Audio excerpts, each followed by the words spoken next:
the presentation is being recorded and will be posted on our Byrne SCIP web pages, as well as this slide deck presentation will be posted as well. So right now I'd like to introduce our OGR, our Office of Grants and Research team, who we have on the call today. We have Senior Program Jim Houghton, who will be leading our webinar today. Jim is the primary grant contact for this funding and has years of federal funding experience, which he is bringing to the table with this grant. In addition to Jim, we have Program Coordinator Victoria Gouveia and our summer intern, Michelle Lee, who will be assisting us with taking notes during the meeting. Also wanted to welcome our Communications Director, Renee Algarin, who is on the call as well. And I think with that, I'm just going to hand this over to you, Jim. Thank you. Thank you very much, Beth. I want to thank everybody for joining us today. I got a feeling that I've had privilege of working with several of you on the Byrne JAG grant and seeing the meaningful and impactful work that you've done for your community. And I hope we're able to continue that with the State Crisis Intervention Program. I know Beth had mentioned my experiences lengthily with the Byrne JAG and other grants, but this is definitely a new endeavor for all of us. The Byrne SCIP program, it did come with some different guidelines compared to the Byrne JAG, more restrictive. So hopefully the AGF we posted in the attachments, we're able to provide some additional information. And that's why we're hoping this little information session will be able to provide you with maybe just a little more than what's in the AGF. Now, I want to be respectful of your time. I appreciate you being here. We'll go through the slides. I'm not going to read them off. Most of the language is from the AGF or our attachments. I just want to highlight and maybe come up with some anecdotal information that may not be, obvious within the AGF or the attachment. So if I miss something, hopefully one of my team will let me know. So then I'd like to move forward here. Next slide. So our agenda, thank you. So this, for those of you who may not be aware of us, we are the Office of Grants and Research under the Executive Office of Public Safety and Security. We are the state administrating agency in which we receive more than $279 million in state and federal grant funds managed by more than a few divisions. We have Highway Safety, Homeland Security, our research department. So a lot goes on here, a lot of different parts make it happen to get this funding out the door. Next slide. Here again is the program purpose. You see it's a little different from the Byrne JAG, where the focus is on the prevention and intervention, not so much the programming reactive. So we had to clarify that with BJA. So they gave us some additional guidance that we'll discuss a little later. But the focus here will be you may apply for up to $150,000. We have a ceiling. We're looking at what 12-month period would assist agencies to be able to implement a successful project. Your budget, your needs assessment and project description, though, will help determine what your budget needs may be. It may not be $150,000, but we just wanted to set the limit for the 12-month period. And as you'll notice, there's the possibility of a one-year renewal that all is dependent upon the federal 2024 funding availability, if and when we will receive it. But then also, it'll be based upon the work you're doing should you receive the funding this year. It doesn't mean you won't have setbacks, but it's how you overcome those setbacks, how you learn from them, maybe how you improvise, how you get through your program, and then show us that, this program is working and that you'll be able to obtain another additional year of funding. Next slide. So here again, there's lengthy detail in the AGF and attachment Appendix A, my apologies, Appendix A application guidance. That is where we did receive some insight from the Bureau of Justice Assistance, as well as the National Criminal Justice Association, NCJA.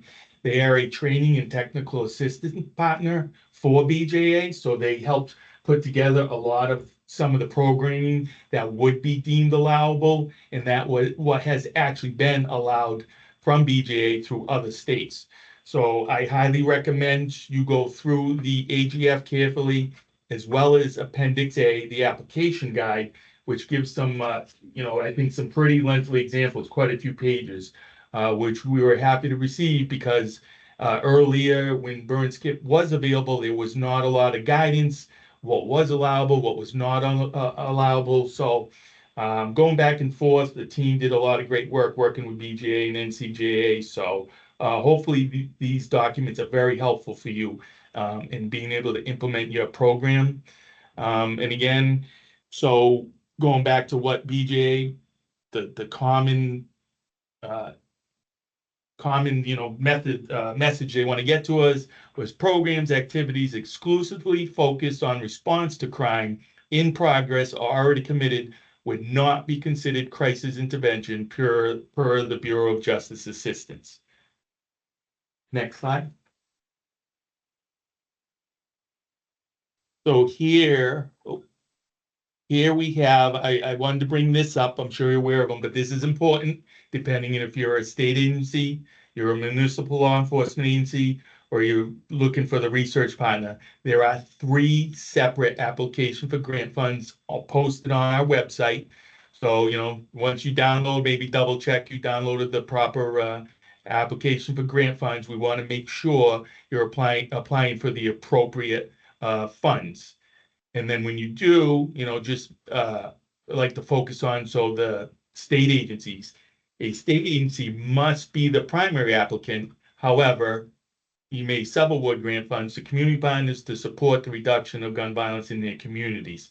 So that would go on the contracts. But the important part here is the state agency must be the applicant. And that goes the same for the municipal police department, which is allowed to sub-award funds. However, the police department must be the primary applicant. Those are the signatures, those are the names that must be on the contact information and application information page. And then lastly, the statewide research partner, again, public and quasi-public entities and not-for-profit research entities within Massachusetts. Next slide. So here I'd like to discuss a little further. If you have the AGF available that on your computer and you want to go through, we're not going to do that here. I just made some notes because we try to be pretty thorough within the AGF for each section, what is required of each section, and then we have the bullet points as to what type of information we're looking for. I'll mention quickly the non-supplant. We always like to put that there. Sometimes there's some confusion around what is supplanting, what is not. Basically, the simple definition is using funds you already budgeted, using federal funds replacing your current budget. So if you have a general operating budget, you have another state grant, you have another federal grant, and then you apply for this grant, and then you decide to use the funds for projects you already have implemented or already have funds set aside for. So you don't want to be replacing. These funds are meant to implement new or increase current projects where funds were not available, staff were not available, or limited staff time, equipment, supplies were not available. So this basically has to be above and beyond what you're already doing. It should not be replacing any funding or any programming that may be expiring. I'm not sure how many people will be required to do the statewide interoperability form, the SWIP form. That is an attachment as well that pertains mainly to communications, law enforcement communications. And if you do feel you're going to be applying for some of those items, the form is very thorough in regards to what is needed. And on, I believe, page 2 or 3, you will see it. There's an information, the board, the SWIP board, that's the acronym for the statewide interoperability communications. There's an email there if you have any questions as to whether your item is required or not. It's important that we get that in accurately and correctly because we do not approve that. That gets approved by the SWIP board, so that's a separate approval process. So having that with the application accurate and complete makes the process go smoothly. Needs assessment. Here, again, I just want to discuss everything in the AGF is bullet pointed, listed out, what we're looking for. Pete, what can I help you with today? if I could ask somebody to mute, hello? If everybody could mute their microphones, thank you. Okay, sorry, needs assessment. So again, please refer to the AGF, what we're looking for, what the reviewers are looking for. Some of the things I'll point out here were some items from previous grant programs, not the Byrne SCIP. This is the first time, but seeing as we're, it's the same information. Sometimes we found that the needs assessment was lacking your community data, your community needs, local, maybe the neighboring towns, maybe a neighboring city. You do share some of the same problems. They do cross borders, we know that. But just like national and state information data really isn't helpful for the reviewers. They need to know what is specific to your community. Now, yes, some of your data may coincide with national and state data, but again, what is the biggest need in your community?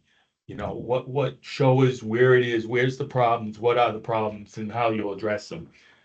So again, all data is welcome. Just definitely the local, specific to your community, the needs that are happening there. Your project description, again, that follows up on your needs assessment. The AGF, again, has a bulleted list of what is required, as well as, what the reviewers are going to want to see. Project description will tie back to your needs assessment. We have seen in the past on our comments from our reviewers, sometimes the needs assessment does not tie to the project description.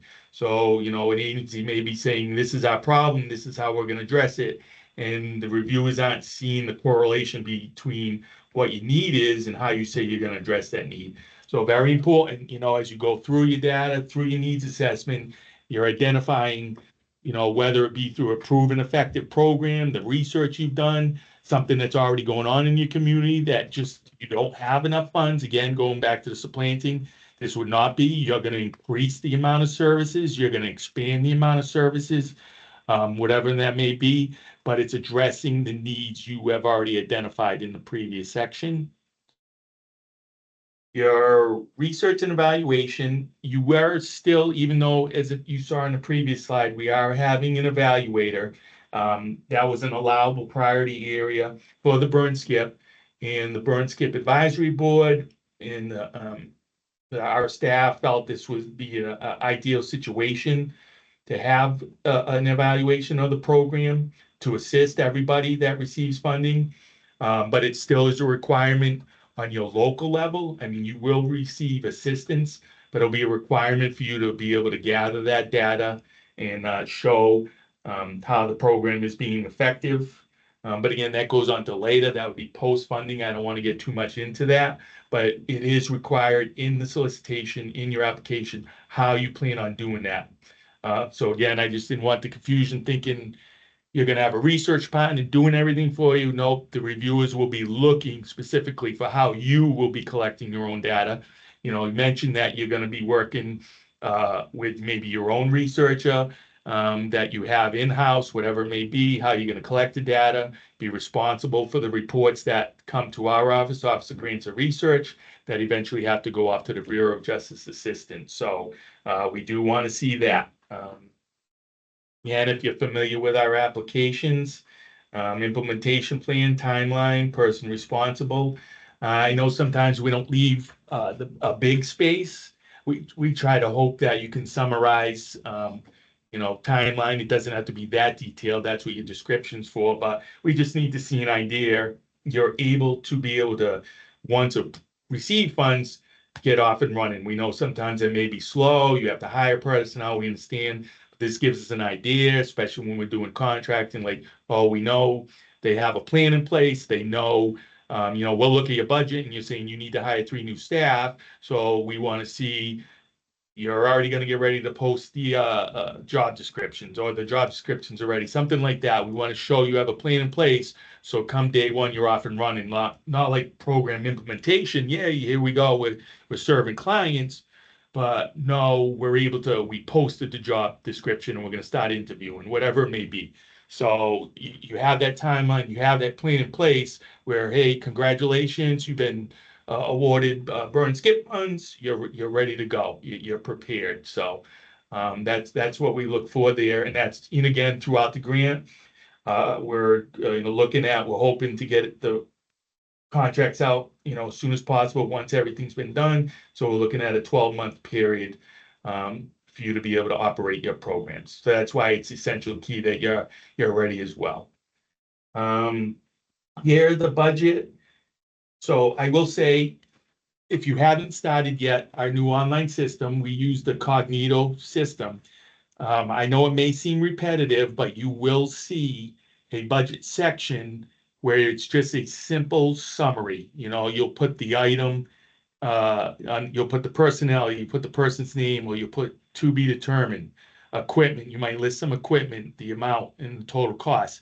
That's very basic information. We just like to capture because we're able to retrieve that information in a spreadsheet, because unlike all our other grants, especially the Byrne JAG, the Byrne SCIP, once our reviewers have finished reviewing and made recommendations to the Byrne SCIP board, and all those recommendations have been made to the governor's office, we actually have to receive Bureau of Justice Assistance prior approval as well. And they don't want to see the full budget you're going to be sending us. They want a nice summary. We need them to ensure, no unallowable costs, but that Cognito form, it's very important you do that for us, because we're able to extrapolate the information in a nice, easy Excel, which BJA has required of us. So it'll have your information, your name, the amount you requested, and a little summary of your project. I know that can be tough, especially if some of these projects are in depth. You have some impressive goals you want to accomplish, but somehow if you can just sum up, sentence or two, what you're overall, what you're looking to do, that we're able to send to BJA as well. So when it comes into more in-depth budget description, we do have the budget narrative section in the Cognito, where that's where you will tie in all your budget expenses to your project description. So when you're explaining who's doing what's being purchased and why, what it's doing, this is where it ties back into your budget narrative, where you will explain, in order to meet this goal, this is why we were purchasing this equipment. It'll help the officers do this. It'll help the clinicians do that. So everything needs to tie back in your budget narrative to the project description. And that's where we are looking for the most detail, to be able to understand how it correlates with what the project you're doing.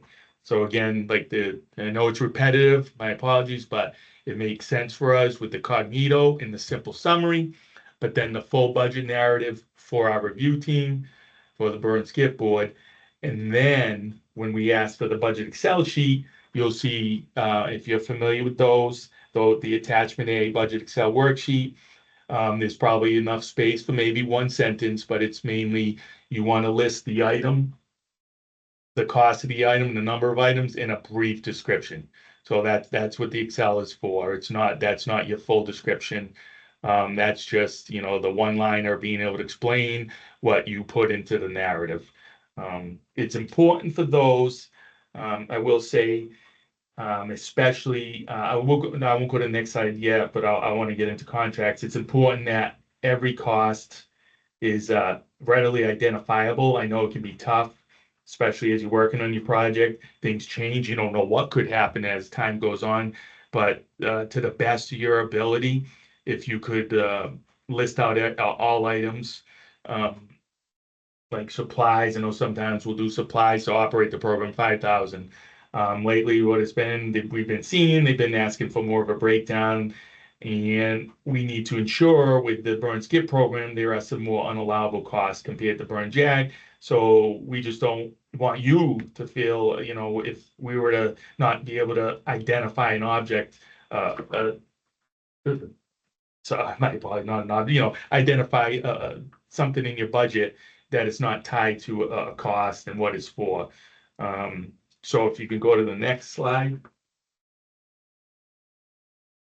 That's what I was saying. And again, use this. Again, this PowerPoint will be available. This is not in your AGF. I just want to add this.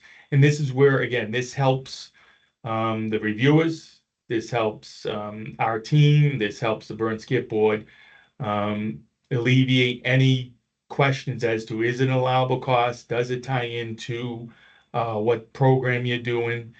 Again, the budget should be concrete and specific as possible in its estimates. Make every effort to be realistic, to estimate the cost accurately. And again, I know that can be difficult sometimes.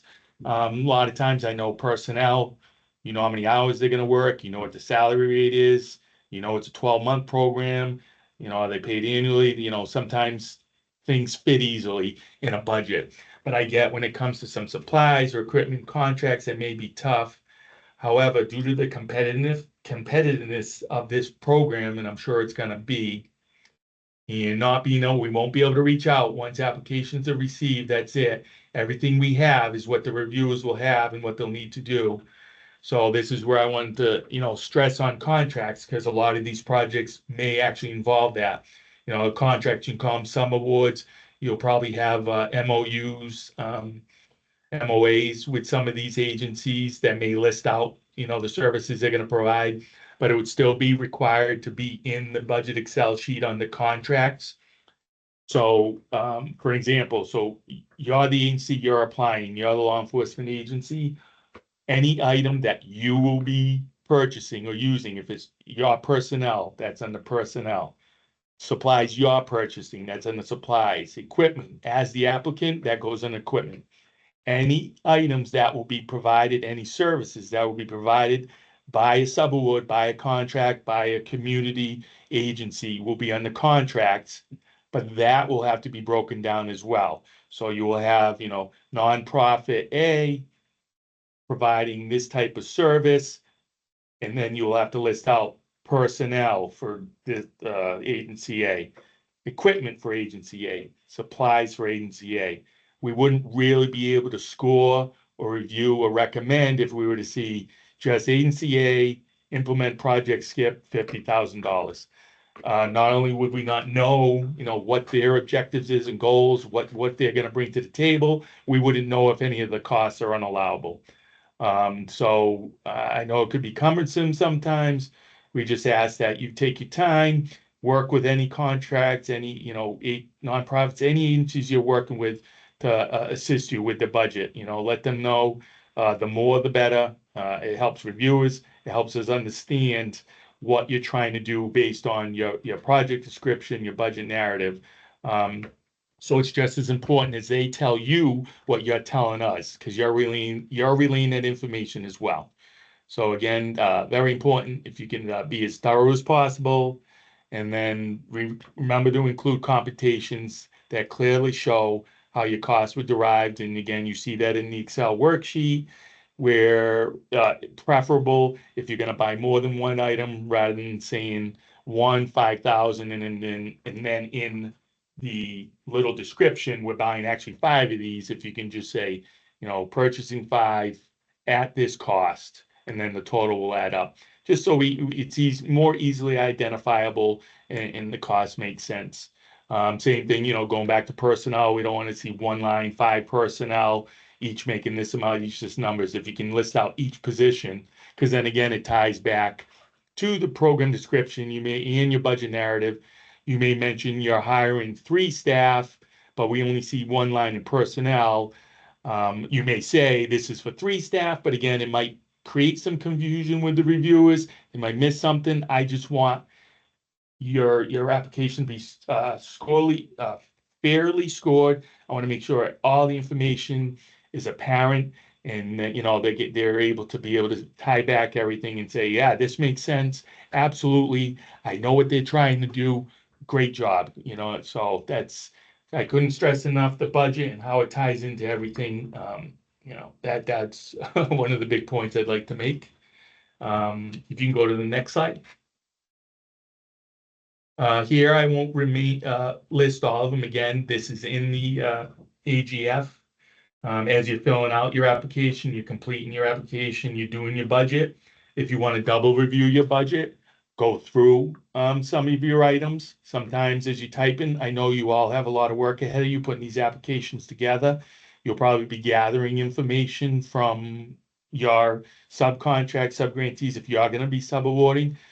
They may not provide enough information. You may have to go back and ask them for more detailed information, remember to maybe let them know about this. Say, hey, just a reminder, when you give me the full breakdown, these are some of the unallowable costs. Again, it's not all inclusive. There might be some items that weren't identified by the Bureau of Justice Assistance yet, NCJA. They try to get as many as they can. Again, they'll summarize it. They're not going to list everything. Sometimes I will say people wonder, is this actually an entertainment expense or prizes? I mean, really use your best judgment.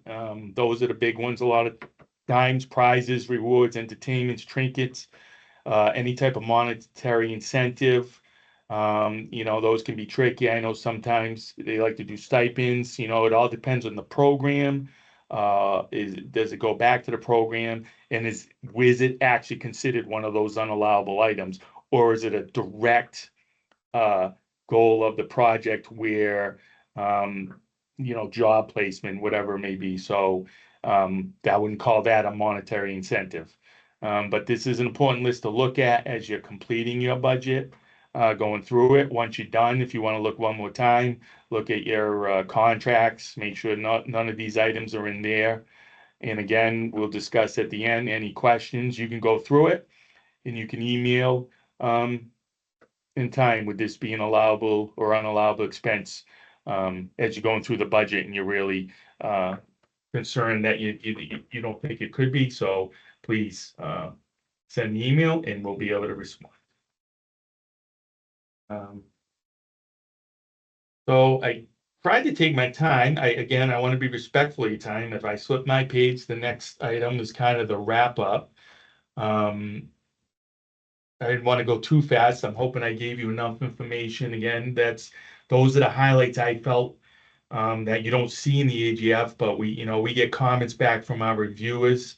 This is from, NCJA, as I mentioned, National Criminal Justice Association, the assistance they provide us, the documents they provide us. Highly recommend, again, going through Appendix A, application guidance, which was put together from information from NCJA and the Bureau of Justice Assistance.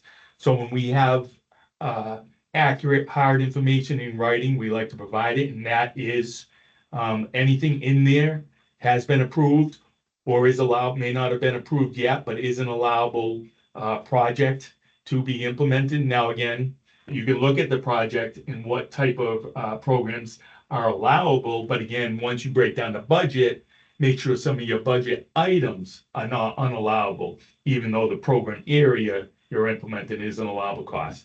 This all ties together. Just want to make sure you review these documents, the unallowable costs that are in the AGF, as well as the application guidance. And again, this is not all inclusive as well. I'm sure there could be quite a few more pages as the number of programs that may be in operation already, or the number of examples NCJA could have provided us. But a lot of these were taken from legislation as to what the Byrne SCIP program was looking to accomplish when they gave out these funds. So there may be something in your area that may not be exactly titled, under the related court-based program or referrals to community-based services, underneath.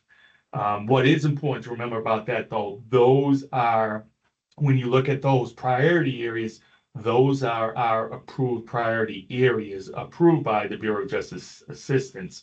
So I hope there was no confusion there. I apologize. We have approved priority areas that was in our application to BJA. The items underneath are programs that would be approved and have been approved once we determine who's going to be funded. So those are the items when you look at Appendix A, application guidance, anything within under those priority areas would be allowable. There's a follow-up. Questions will be answered through August 2nd. And then they will be posted by the latest by Friday, August 9th. Again, as they come in, we'll try to update our FAQs. But again, the final product will be there on August 9th. And then after August 2nd, we won't take any more questions. And then August 9th, that will be the final project. Just not sure how many questions we'll get. Some of the questions may require assistance from NCJA or the Bureau of Justice Assistance. So we'd have to reach out, and they have informed us. They do receive a lot of questions and they try to get back within a timely manner. And for them, sometimes that's about 24 to 48 hours. So, we'll bear with them and hopefully you can bear with us. I apologize. It gets close to the application due date of Friday, August 16th. But hopefully you have most of your application in place, and hopefully it's a question that wouldn't require a lot of work on your end at the end. Again, we're trying to do the best we can for you, to get these proposals in, get a great proposal in so you can do the great work your community needs. And then we're hoping, as we mentioned, we want a 12-month project, which means we want to be able to make announcements and have your project started in October 2024. And to do that, we need to have a review session, provide our recommendations to the Board SCIP Advisory Board, to the Secretariat of Public Safety, the Governor's Office, and then the new step is the approval through the Bureau of Justice Assistance, which needs to be submitted upon final approval on our end, and then we wait for them. They have not given an estimate of the time. They take it as they receive them. So I couldn't gather whether they would tell us it would be a couple days or a week. But, hopefully, if we get information from them and it starts getting late and we're getting later into September, October, we will update our website and, let us know we've heard from BJA, we're waiting on a response. They gave us an estimated week or two because we just don't, I know you'll be anxious. We don't want to keep you waiting. So if we get information, we are definitely going to want to be able to pass that on to you. So with that said, I'm going to do my best. We still have, and I hope that wasn't too short. I hope I gave you enough information. We still have 25 minutes. I'm going to try and take as many questions as I can. For Beth, it's going to read me. And again, if I cannot answer them, which is a possibility, this is a new venture for all of us, we will make sure to reach out to BJA for a quick response, hopefully. So I will let Beth start with the questions. Excellent. Thank you, Jim. Great presentation. We have the first question here from Jenna Savage, and she says, for the municipal law enforcement grant, the slides and subawards are limited to fire departments, school departments, and nonprofit organizations. Does that mean that an agency that does not fit into any of those categories, for example, a public housing agency, cannot be included in an application as a subaward? Is that it? I'm sorry, Beth, in our slide or our AGF? Where was? This is a question from Jenna. It's in the AGF when we say for the local Okay, yeah. law enforcement grant. Okay, yes, so that is correct. The Public Housing Authority would not be, they can be a partner, but they would not be an eligible applicant.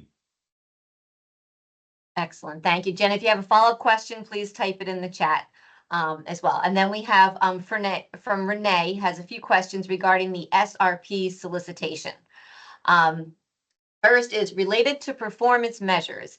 Is there an existing quarterly performance measurement questionnaire that state and law enforcement agencies submit, or will new data collection tools need to be developed? So this will definitely probably have to refer for a full and complete answer. But I could say for any and all subawards, not just the SRP, for any and all, we require quarterly progress reports, we call them, which mainly focuses on your goals and objectives. Are you meeting where you are? It's also there for you to tell us if you're having any issues, you're having any startup problems, how can we assist? We can reach out to the Bureau of Justice Assistance for training and technical assistance, or maybe we'll be able to assist at that time. So that's required of all agencies, along with a quarterly financial report. But then also there are questions required from the Bureau of Justice Assistance, which will be completed by each applicant that receives an award, including the SRP. I will say, I'm not sure I can answer, will there be new? I think, and I will probably refer to our RPAD Research Policy and Analysis Division, we'll post that, what we would expect of the SR statewide research partner, what we would expect of them. I think that would be different because their focus will also be assisting both the state and municipal agencies. So it may not be the same as the others, but there will be a requirement. Excellent. Thank you. Renee, again, if you have follow-up questions, feel free to reach out to Jim directly or follow up in the chat. Another question to follow up with Renee's line of questions, there's 4 here. Is there a list of current Byrne grantees and sub-grantees available? Not on our website at the time. So I know we have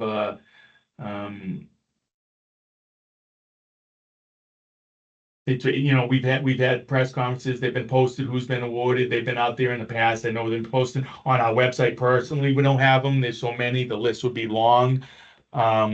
It's information that could be requested, so that's just something you could follow up with through an email. Thank you. Are statewide research partner applicants outside of Massachusetts eligible to apply? Actually, to be honest, I'm going to defer until I speak to my superiors. Don't take my word on it. I believe in the past it can be allowable. It's been allowable. I know the federal government, of course, uses research partners.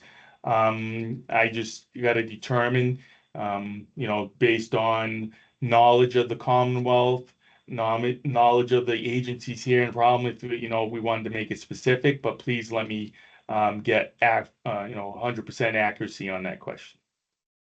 Thank you. And when preparing our budget, should we use our organization's federally negotiated indirect rate, or can the rate be limited to 10%? If you have a rate, you're required to use it. So if you do not have a rate, you are allowed the maximum 10%, and you would state that in your application and in the budget. But if you have one, that's what you were required to use. Excellent, thank you. And moving to Kayla's question, does there need to be a project manager assigned? I mean, it helps. You'll see, not required. You'll see who's going to be the contact person. There's a fiscal person, a project manager person, and then the signatory authority.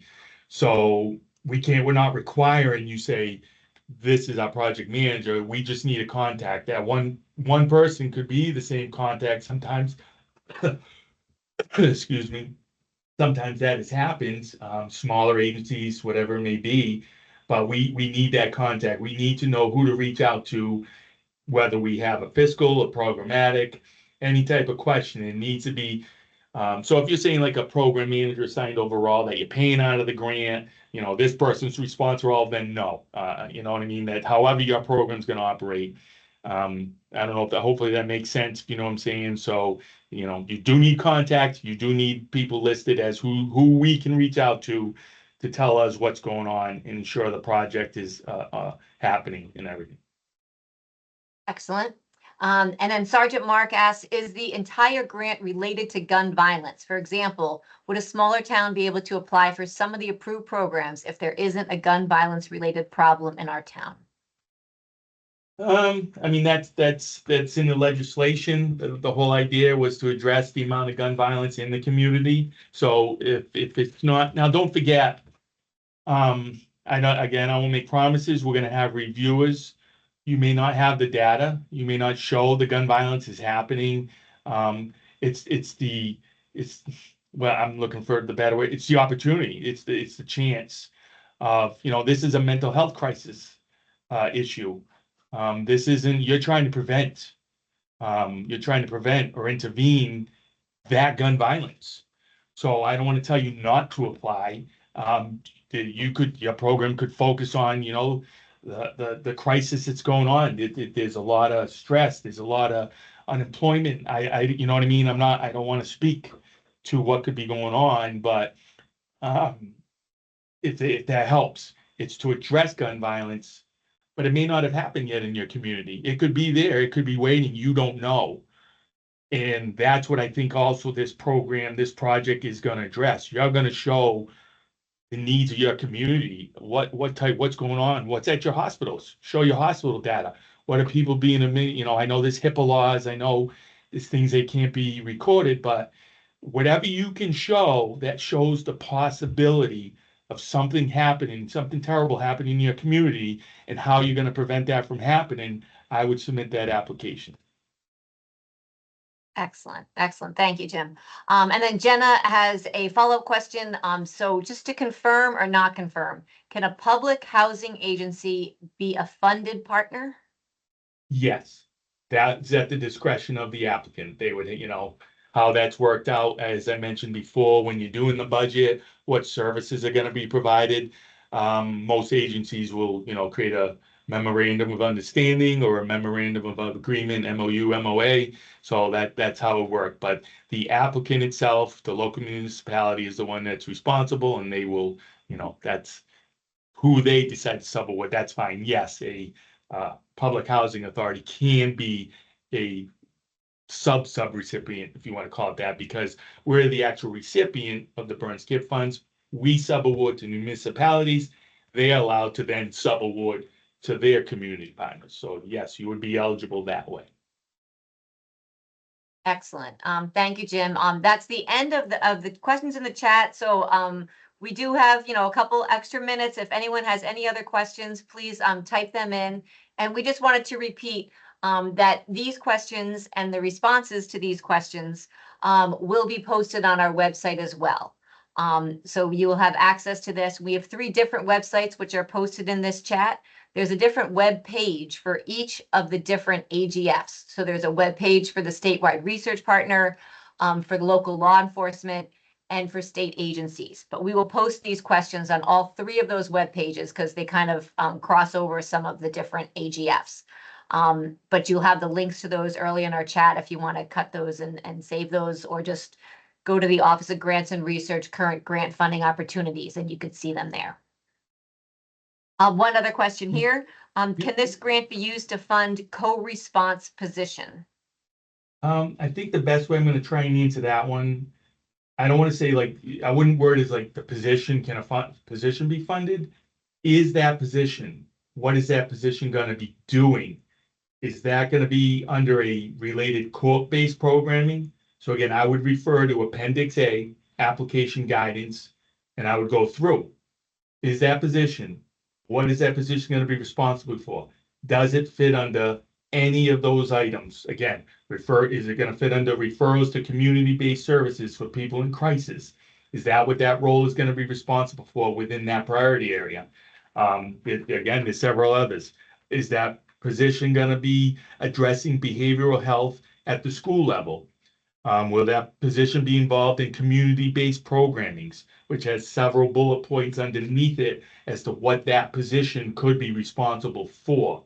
Well, hopefully that makes sense. So not so much the position allowed, but what the position is going to do and what the project itself is going to do. If it's falling within those priority areas and it's in addressing one of the programs in there, then yes, I want to know what the position is allowable because of the work it's doing in the priority area it falls under.